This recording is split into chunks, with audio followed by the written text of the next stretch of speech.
Welcome to Hard Beautiful Journey, where we embrace vulnerability as our superpower and let courage light our path.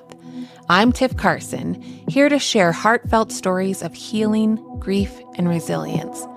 Each week, I'll talk with guests from experts to everyday heroes about their journeys through adversity. Together, we'll uncover the beauty that emerges from life's challenges and how each experience can spark profound growth. Join us on this courageous journey of connection and transformation.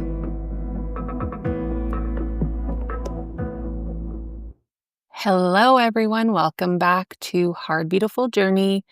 Before we dive into today's conversation, I want to offer a gentle warning. This episode will include discussions about suicide, mental health struggles, grief, and trauma.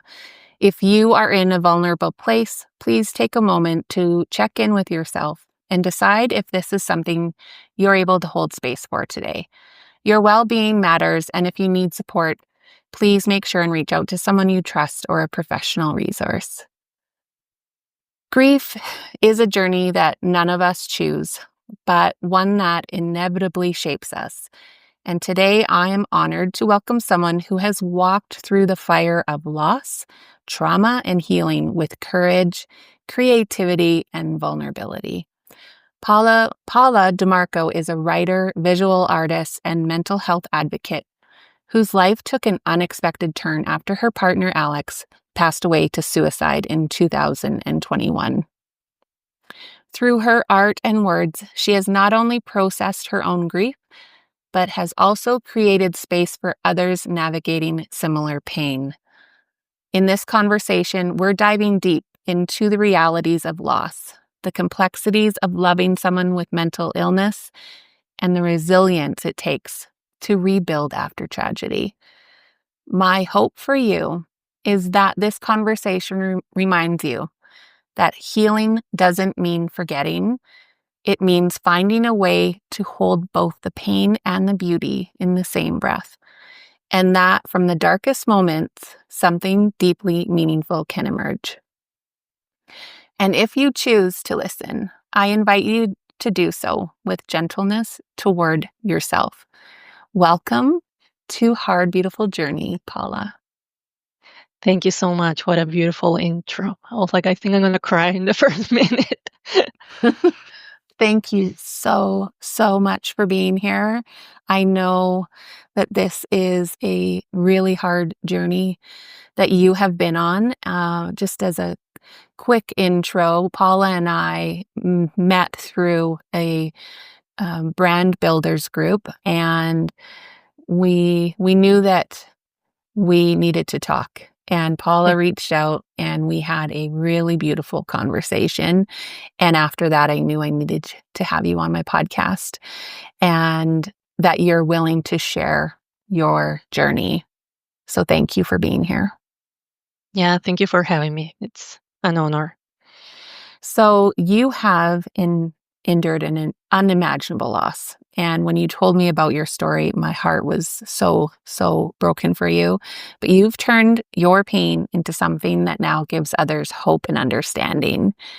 Mm-hmm. And if someone were meeting you for the first time and asked, who is Paula Di Marco beyond that grief, how would you answer that?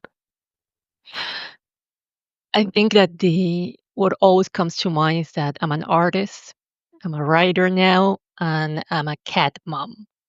Those are the three things. Yeah. Being a cat mom is awesome, isn't it? It's the best. Like, I got connected with cats after my partner Alex. Like, I took with me his cat after he passed away. His cat of 13 years, Nimbus, this beautiful black cat. And we became inseparable, and he was such a big part of my healing journey. And then after he passed, I adopted another kitty. So I think that now they're always going to be part of my life. Yeah, absolutely. So do you want to talk about the passing of Alex, or what are you comfortable sharing in regards to that part of your journey? I can give you a little bit of a summary of what happened. I'll try not to go into too much detail because there's just so many traumatic pieces to it, more to be like mindful of the people on the other side that are listening. Right. So if I do get too dark, feel free to stop me, but I'll Mhm. try to keep it very, very simple. I met Alex in January 2020.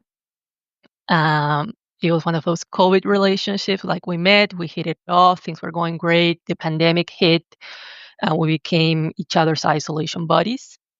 And the first few months were perfectly fine until he had what I call an episode, like a very weird behavior to a situation, and then he confessed he had PTSD.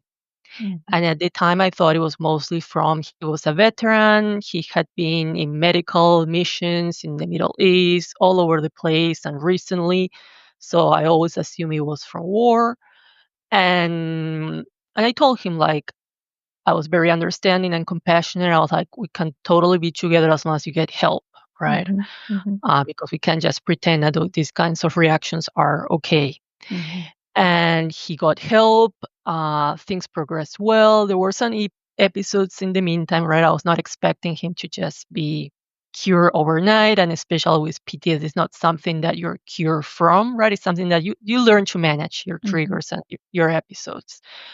And and then things were progressing well, and we decided to move in together after a year, and that's when things escalated out of control very quickly. Mhm. Because until then, I have always seen him that he was like very quick to anger. He would snap on little things. But now I started to see depressive tendencies when I move in with him, Mhm. something that I was not aware of. And then he confessed that he had been suffering from depression all his life, something that I was not even aware of. Even told me that he used to be on medication. And then it's starting to get like worse and worse. Sometimes he would just spend full days in bed, fully dressed, talking about very dark things. I started getting very concerned. But even at that point, it didn't cross my mind that he could make the decision to end his life, right? It Mhm. never that was so extreme, right? It never crossed my mind. And I remember reaching out to his family. We're so disconnected with COVID because I'm from Argentina. All my family is back home. Alex had family in other provinces in Canada. No one was really there with us in Vancouver. Mhm. And I hadn't had the chance to meet many of his friends because of COVID. So it's not like we had like a good support network around us. Mhm. And I remember reaching to his counselor, trying to talk to his GP. I was like, should he be on medication? Right? His anxiety is off the chart. Mhm. And we didn't really get great support at the time. Like I kept knocking on doors and I couldn't find any help and no one knew what to do. And I feel no one took it as seriously at the time. And then there was the first time that he actually threatened suicide. And that's when it hit me like, oh my God, like all these times that he's been like threatening to, he would always say, like, oh, I'm going to leave. I'm going to leave. I'm going to go back to war, or I'm going to move where no one can find me, or I'm going to live a more simple life. And I really thought, like, maybe he'll move to the middle of the countryside. I don't know. Maybe the city's too much for him, right? It Mhm. never occurred to me that he was like actually talking about suicide when he was saying those things until he told me. And from that point on, it became a ticking clock. Like I remember it was just a countdown, right? Like I remember I was in a panic, right? I was thinking like, can I keep this person alive, right? Like just trying to buy him time and trying to keep him in a good mood and trying to solve problems for him and trying to find treatments and reaching out to doctors and talking to his family. And also at the same time, when he was having these episodes and feeling triggers, he's starting to get more violent, like trashing things around the house. And I started to feel unsafe at the same time. So I was in this very difficult position that I love him. I don't want him to hurt himself. I need to make sure that he's okay, that he's stabilized. The relationship is also not working. He's making it impossible for me to be here. And he put me in this position that if I tried to leave the relationship, he would threaten suicide. And if I stay, he made my life a living nightmare. And Mhm. I just didn't know what to do. Mhm. And then one morning after a fight, I decided to call the police because he got agitated and I was breaking things around the house. And I told him this is not acceptable behavior. You can't just do that. And I called the police, and when the police came, he acted all calm and normal, and an hour later, he killed himself. Like, it was that fast, and it had not even been 6 months of us living together by then.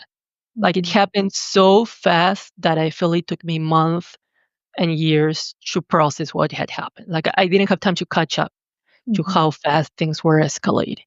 Mhm. Thank you so much for sharing that part of your journey. I know it's not easy to relive all the time. And you've said to me and to others that grieving someone who has hurt you can be really complicated because Yeah. he did hurt you too, right? Like Yeah. in ways and in many ways. So how do you hold space for both the love that you had for him and the pain? And what has that taught you about the healing journey? Yeah. That was a very complicated position to live with that contradiction. Like, I remember telling friends, like, that I feel I'm always gonna be sad that he died, but the truth is that I feel safer in this world knowing that he's gone. Mhm. And I even feel bad sometimes for saying that out loud, but that is the truth. Mhm. And I feel for me it was key to not force anything, right? Because a lot of people tell you, oh, you can't live with that anger, you have to get rid of it right away, that is poison for you. And of course it is, that's true, right? But it's a process that you cannot rush. I can't gaslight myself into forgiveness, right? It was a lot. It was not only the abuse during the relationship. After he passed, I learned about all the things he had lied about. I was like, I don't even know who I'm mourning right now. And then he left me in a complicated financial situation. Even the way he took his own life, I didn't know. At a point, I was like, did he take his life to set me free because he was in the path of ruining his life and mine? Or did he do it in a way that he wanted to get back at me? Because Mhm. he knew I was going to walk into that living room and find him and that I was going to be traumatized, right? Mhm. So I never knew if, like, was it an act of love or was it an act of hatred, right, that he had towards me? Or was it both, right? Because he was an individual full of contradictions, right? Mhm. And and for me at first that was key, right? It's like feeling that anger. I was like, I'm angry right now. And just because people say you can't speak ill of the dead, that I can't express what I'm feeling right now. It's not that now that he died, we're going to turn him into a saint or a hero or just forget about all the bad things that he did, right? And even at the time, I didn't even go to his memorial. Mhm. I was Mhm. like, I can't sit there in that room and watch people celebrate this alter ego that he created for everyone else when sometimes he was a monster behind doors. Yeah. And I was like, I don't have to go. No one's forcing me. I don't know what story the family told. People who Mhm. were asking about me, I was like, I don't have to do this to myself. I'm not in a place right now to close this, to honor him at all. And I felt that allowing that anger to come out, it gets to a point that it subsides, right? And I feel that through writing, through counseling, through all the different things, through actually like sitting with it, with that anger and trying to understand it, it got to a point that I remember when his cat died, I was gonna put him down. I think it was on a Sunday, and the night before, we're watching a movie, and I was preparing him to cross the Rainbow Bridge. And I remember I told him, you know what? When you see Alex, you can let him know that I'm not as mad as I used to be. Mhm. Yeah. And that was, I think, like 2 years after, right? But it took me a while to get there. I got there, but it was a long road. And I feel that when the anger subsided, I was able to feel again all the love that I had for him and Mhm. to feel compassion for the place that he was at. Mhm. But I think for me, it was important to allow myself to feel everything, right? And do you still have those ups and downs, so that roller coaster, or do you think that you're at a place of It's more stable. Mhm. Some stuff, sometimes I'm still dealing with the aftermath of his death, and I want to be like, oh, F you, Alex, for put him in this situation, right? But it's like little moments like that. Like, the truth is, like, I never been in a place that I'm like, oh, I wish he's like burning in hell, right? I never been in that place. I was angry because he checked out, took no accountability, left a mess behind. But all I ever wanted was for him to be okay. And Mm. that still remains true. Like, Mhm. I really wish that he's okay wherever he is. That's Yeah. all I ever wanted for him. Yeah. Oh my goodness. Were you doing art before you met Alex and before all of this happened? Yes, I reconnected with my artistic side when I moved to Vancouver 10 years ago. Mhm. I used to be that artistic kid that was like drawing all the time. My mom used to be an artist as well. I'd say used to, she's still alive, but she was not like painting at the time Mhm. that I was born. So I never actually saw her making art. Um, but yeah, I reconnected with art when I moved to Vancouver. When I was living with him, I was painting. Uh, Even though our living situation was so unstable and there was so much craziness going on, I would still try to make time to paint because it was the one thing that allowed me to remain connected to myself. Mhm. And that remained true after he passed. I think I kind of pick up my art supplies about 3, 4 months later once I got to move into a new place and got settled. And it was so hard. Like, not just the painting anything, right? Like, I felt like I had to relearn a lot of things. Like, I really feel that after grief and trauma, some things literally just fell off my brain. I was like, I swear I knew how to do this and now I can't do it, right? Yeah. Yeah. So I had to kind of like relearn everything. And I remember I had a painting halfway through, like the first layers in. I was like, oh my God, do I even remember how to do this? And I remember I just said, I was like, just Paula, do what you always do. Just trust the process, allow yourself to reconnect with it. And I started painting. And before I knew it, 3 hours had gone by and I was totally in flow. And I was like, okay, Mhm. I felt hope that I would be able to reconnect with myself again. Mhm. So did you find it more of an outlet or a form of survival at that time for you?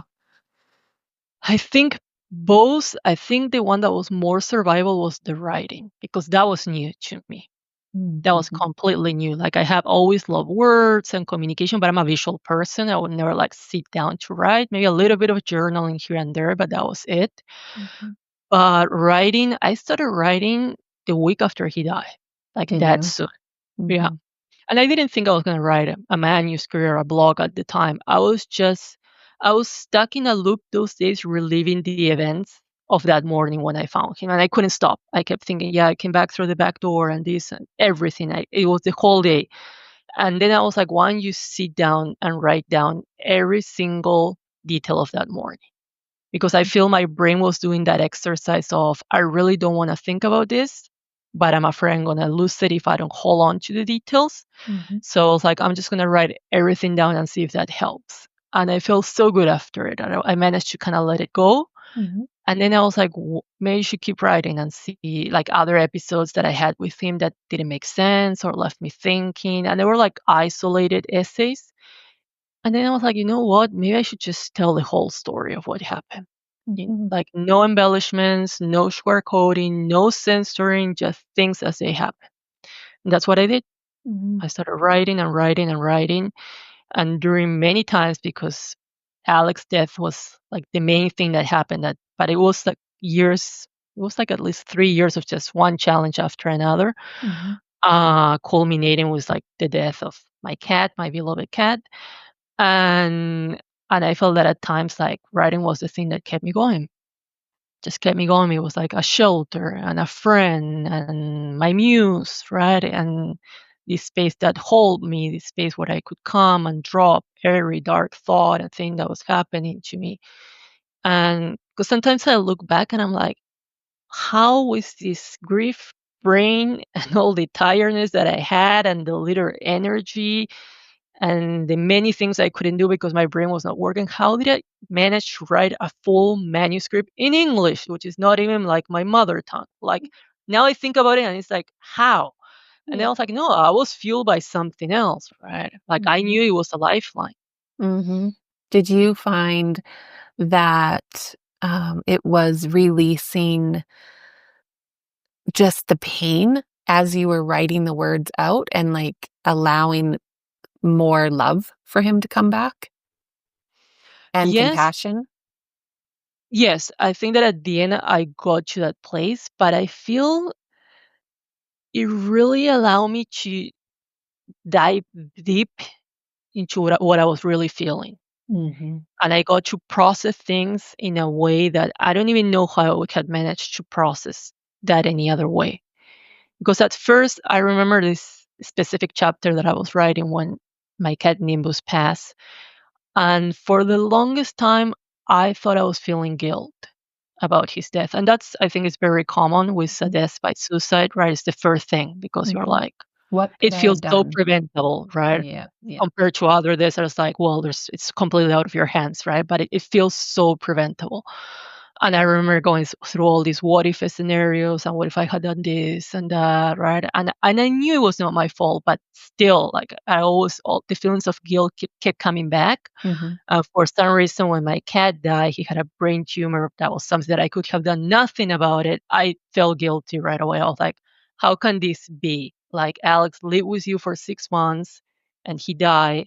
And this cat lives with you for a year. Like he was perfectly fine, and now he died. Like I couldn't explain that to myself. Mhm. And I feel that when we don't feel a sense of control, we want to find someone to blame, right? Even if it is ourselves, which is an awful thing to do.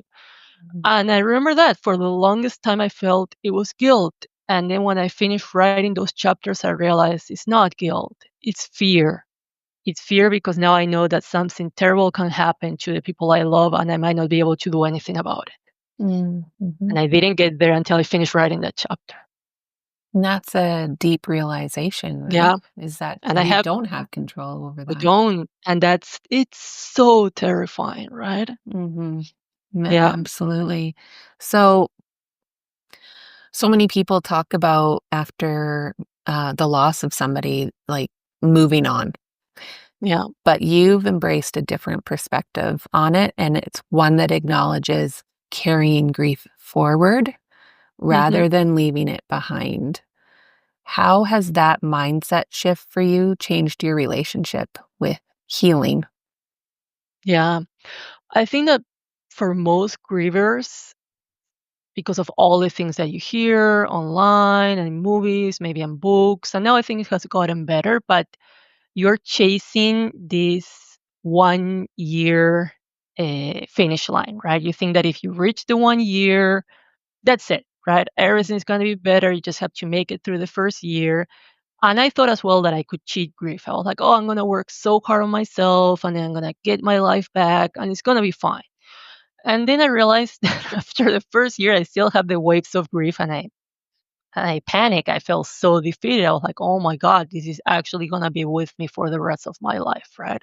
Mhm, And also, people tell you that this experience is going to be with you for the rest of your life. And at the time, it felt like a sentence, like a death sentence. I was like, most days I can't even breathe. And you're telling me that I'm going to have this with me for the rest of my life. mhm, And then I got to a point, I think it was a number of things. I was reading this book, I think her name is Megan Devine. mhm, She's written It's Okay That You're Not Okay. mhm, mhm, And one of the things that she says that grief is not something to be done with. And I was like, what? And I remember when I read that, I was like, also, I don't have to be done with this. There's nothing to be done with.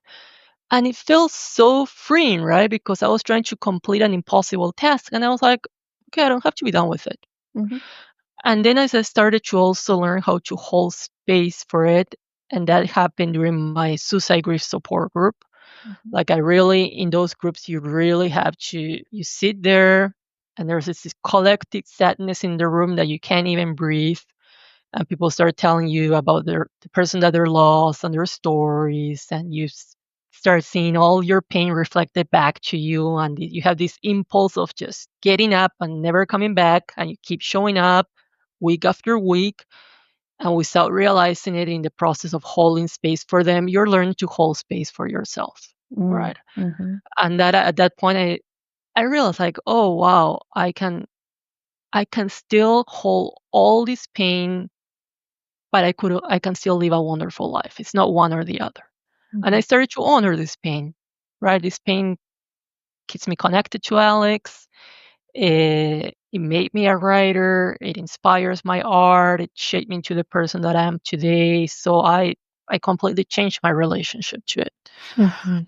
And you're writing a book that's hopefully going to be shared with the world Yeah. that can help other people that have experienced your kind of grief, your kind of loss, right? Because everybody's journey through loss and through grief is not the same, but there are similarities in the journey. Yeah. And by you going through this experience and finding your writing voice and finding the courage to write that story, you're going to help somebody else as well.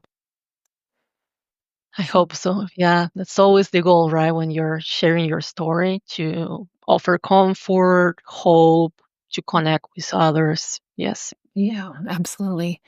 So, loving someone with a mental illness can be both deeply meaningful and incredibly painful.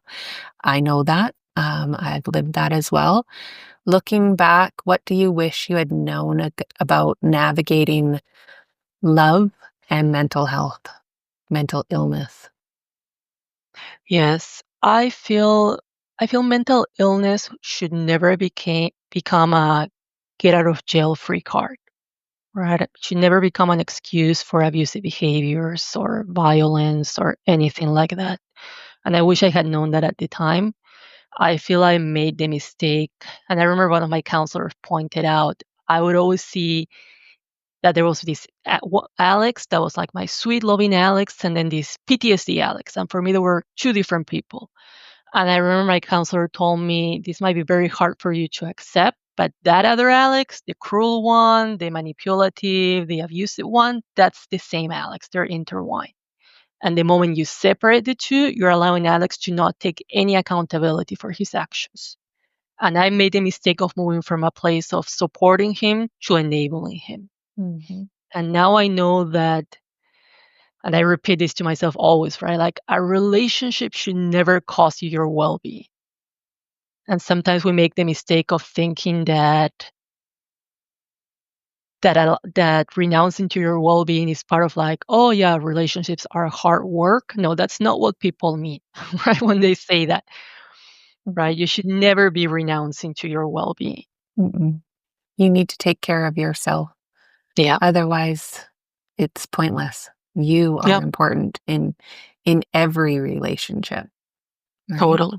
So, you've been open about your experience on this podcast episode and in the work that you do with suicide grief support groups. For someone who feels isolated in their pain, what should they look for in a community that truly understands what they are going through?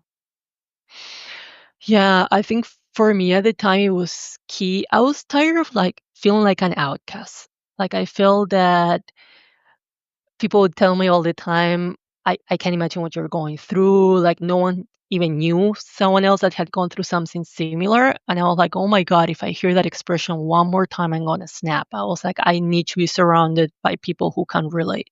Mhm, So I think finding a group that was specific as suicide grief, that was very important.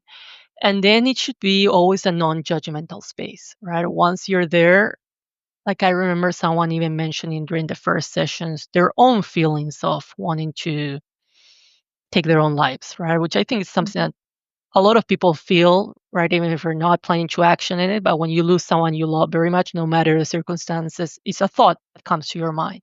mhm, And I remember someone sharing that, and the facilitator was calm and listening and open. And I was like, oh my God, we can say stuff like that here, right? It's not like they're going to censor us or be like, oh my God, you can't say that. And then I think in this group, they did a really good job that you could share, you could talk about your person, but we never shared traumatic details, mhm. right? You wouldn't share how they died or anything like that. We kept it very clean, which I think it was important to not trigger other people. Yeah. And they also did an amazing job. The ultimate goal was to help us connect to the life of the person that we love and not to their death. Right. Yeah. And they did an amazing job that way, right? I remember they made us we had to do presentations, right? And and I remember when it was my turn, I was so upset because I had been listening to all these presentations about all these wonderful and loving people that they have lost. And I was like, oh, now I have to come here and talk about Alex. And I was still so angry. I was like, I don't have anything nice to say about him. I was like, I don't want to do this. And I remember the facilitator, I felt like a high school kid. Right? Like, I don't want to do this homework. This is BS, right? Yeah. And I remember the facilitator was like, no, Paula, this is important for your healing journey. I was like, you know what? She was like, if you don't want to talk about Alex, you don't have to talk about Alex. You can talk about your healing journey, talk about your art, talk about anything you want. This is your space. And I went home and I was so upset. I was like, I can't believe that I came to this group for connection and to not feel like an outcast. And I feel like an outcast again because they all have these wonderful people to talk about. And I remember I sat down to write and I was like, okay, what am I going to talk about? And I was like, I should give them a little introduction about Alex. So I start typing. Well, I should tell them a little bit about it. And I got totally carried away and I ended up doing like a nice summary of like the good and the bad. I was like, no, there were good stuff too. There were bad stuff too. There was stuff that I learned from him. And I ended up giving like the speech of a lifetime, right? I got totally carried away with this exercise that I didn't want to do. But in the process of writing it, I got to like, in the same way when I was writing my book, to all these aha moments that I'm like, oh my God, I'm ready to release a lot of the anger that I had. Wow. Yeah. Yeah. That's an incredible exercise to work through. And so that is the power of finding community Hmm. for the journey that you are going on in that moment, Yeah. right? Whether it's grief or addictions Totally. or whatever, right? The power Yeah. of community. And So, I oh, go on. Sorry, I was gonna say, I think it's important for people to know that even if you find a really good group, it might feel super uncomfortable at the beginning. So bear with it because once you move past that threshold, it's totally worth it. Like there's a lot of healing that takes place. Yeah, absolutely. So you have a blog, Hmm. Between Beauty and Pain, and it's such a powerful title because it captures the duality of loss and healing. How do you navigate that space between heartbreak and hope in your everyday life now? I think I had to reframe a number of things. I remember when I found Alex dead, the first thing that came to my mind was that expression. We both follow this ultra athlete, David Goggins. He's all Hmm. about tough Yep. love, and I love him. He's super honest, but sometimes it's too much tough love. But I remember thinking he always says life is not fair. Get used to it. And I was like, yeah, no shit. Right after I was going through, I was like, yep, yeah, I can't. Who can argue that, right? Yeah. As I was moving through this experience, I realized this is hard enough. I need to invite some gentleness into my life. Hmm. So I was like, and also when you say life is not fair, you only connect to the bad things that happen in life. You're not allowing for the really great things that can also happen. Hmm. So I reframed that for myself. Instead of life is not hard, I try to think life is mysterious, right? There's so much that goes on that I don't know why most things happen. I have no explanation sometimes why I have an amazing person that I know gets cancer and passes, right? Hmm. Or Hmm. a sweet child is born into the most abusive family. I don't know. I honestly don't know. And I hate telling people everything happens for a reason, especially when they have lost the person they love. Like Hmm. no one wants to hear that. Hmm. But when I say life is mysterious, I allow for that component that is unknown. But I just like something terrible can happen, also something really great can happen. Hmm. And I had to start learning how to connect with both because I got really good at holding space for pain. But I'm like, well, now I have to reconnect with like joy and beauty and love and kindness, right? Hmm. So I feel for me, expanding that capacity for pain and love, for me, that's the true meaning of resilience. I absolutely love that. And that is the title of my podcast. The Mhm. hard and the beautiful Right? parts of our journey, right? And that duality and knowing that you're going to have both Yeah. throughout your life and Yes. honoring both of them, right? Because they're both teaching us something. Yes. So forgiveness is a very layered process, and especially when the person that we're grieving has caused us pain throughout our lives. Do you feel you've reached a place of forgiveness with Alex? And what does that journey look like? I would say yes, but I don't like the word forgiveness. I remember talking with my first counselor about this, and when he just died, with people telling me, you have to get rid of this anger, you have to move on, you have to forgive him. And I was like, deep down, I was like, I'm not there yet. And I remember telling this to my counselor, and she was like, Paula, like forgiveness is granted for someone who has genuinely apologized and then made amends for the situation. Nothing of that has happened here. So you're not going to reach forgiveness. And I remember thinking, okay, if it's not forgiveness, then what am I striving for? Right. And through this process, I realized that because forgiveness, I feel for me, it feels like you're okay with what happened. And I'm not okay with what happened. Like, I'm never going to be okay with abuse and manipulation and violence. I'm not okay with any of that. But I realized that you can still not be okay with that and not be stuck in a place of resentment. Mhm. Right. And I Mhm. feel that with Alex, I got there, like where I'm at peace with him. Like I said before, all I ever wanted was for him to be okay. And that still holds true. Mhm. And I'm not resentful at all. Uh, but I'm not okay with what happened. Right. Mhm. I'm never going to be okay with that, Mhm. even if it comes from him or from anyone else. Mhm. It's that duality again, right? It's Yeah. being able to honor both of those Both. feelings Yeah. that you experienced. So much of our grief, I know this for myself, is processed through our body. What has helped you physically move through the grief? And are there any practices that have surprised you with their impact? hmm So I done a lot of things, some physical, some non-physical. Like I mentioned before, for me, painting and writing is therapy together with counseling. I have a counselor that I absolutely adore, and she's been like pivotal in my healing journey. Mhm. I also do something called body talk therapy. Mhm. It's called body talk. You don't move physically, right? It's not exercise or movement, but that has been also really amazing. It helps you like release emotions and Mhm. beliefs that you have stuck in your body.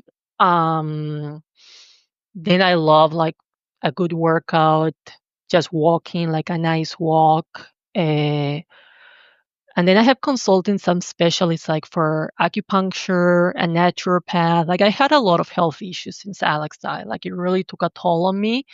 And I have from just periods of having no energy, like no energy.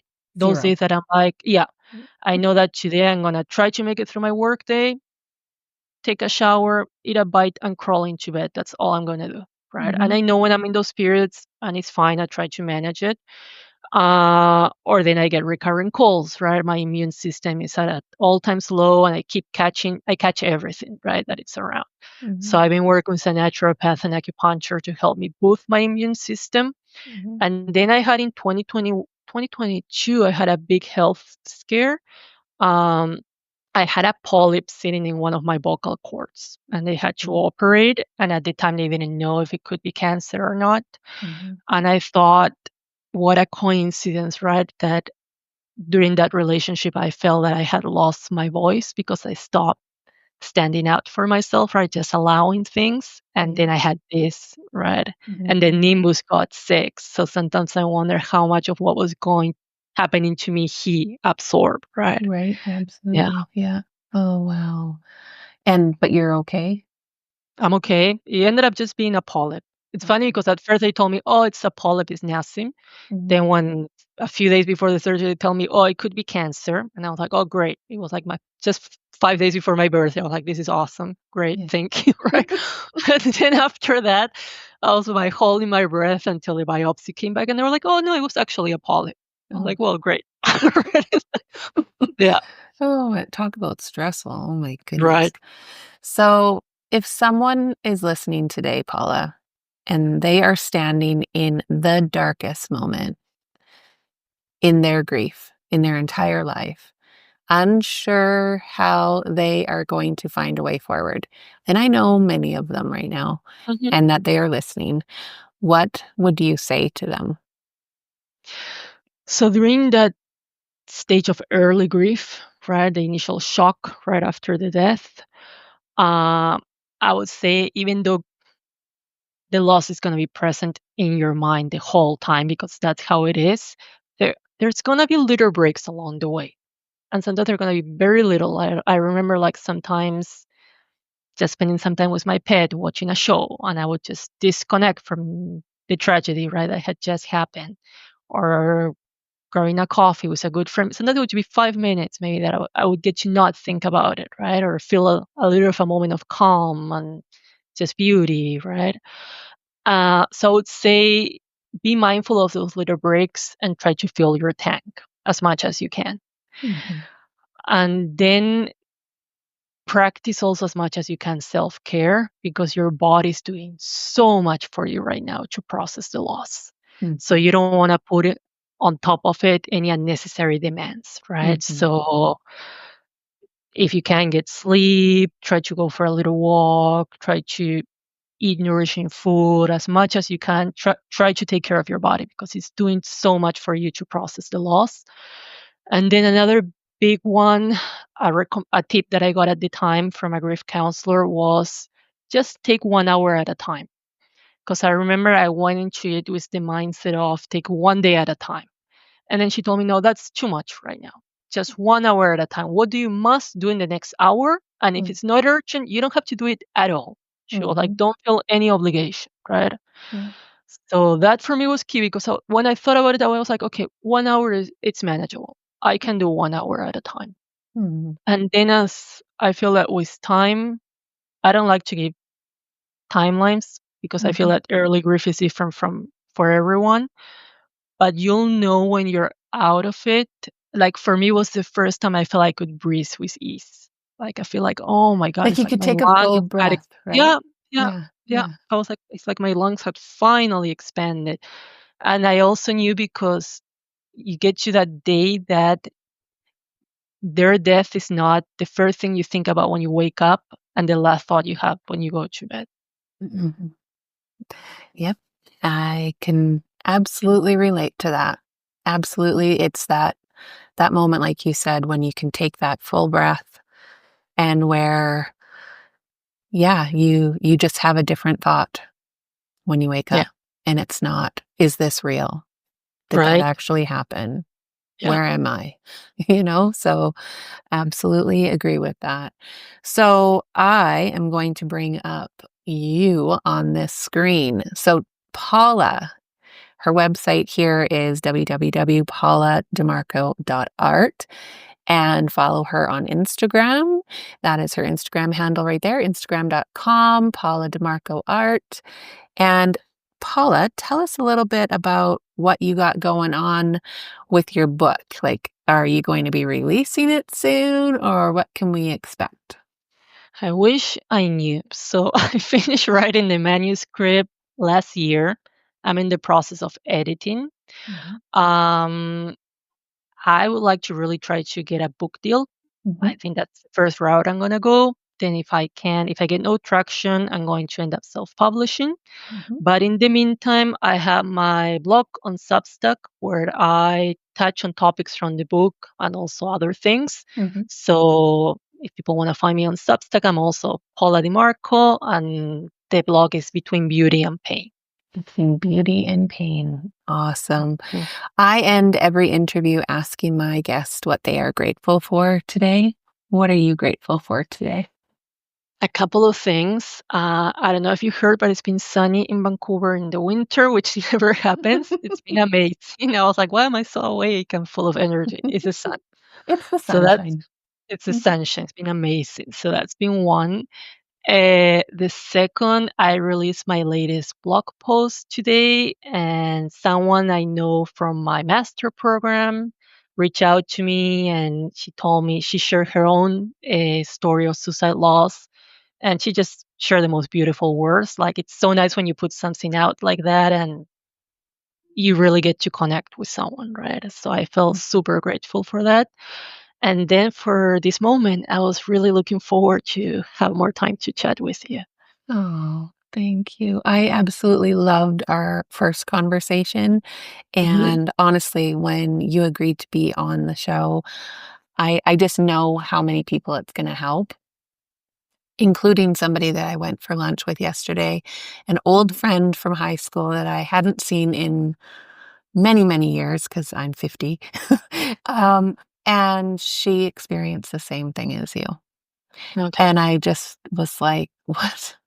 The week that I'm interviewing Paula, I'm finding out the same about her situation. Yeah. And so you never know who is going through a situation like your own and who you can be helping by sharing your story. So today's gratitude is for you for Mhm. being open and willing to share this story, your journey, because it wasn't easy. And what you've gone through in the last few years hasn't been easy. So thank you. And I'm truly grateful for you. Thank you for having me. All right, everybody, go check out Paula and check out her blog, and hopefully we will see her book very soon. Thanks for being here for this episode of Hard Beautiful Journey. I hope today's episode inspired you to embrace your own vulnerabilities and recognize the strength within you. Remember, every story of resilience adds to the beauty of our shared journey.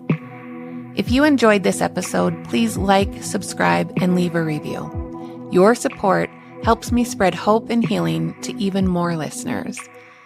Until next time, keep shining your light and embracing the beauty in your journey. Bye-bye.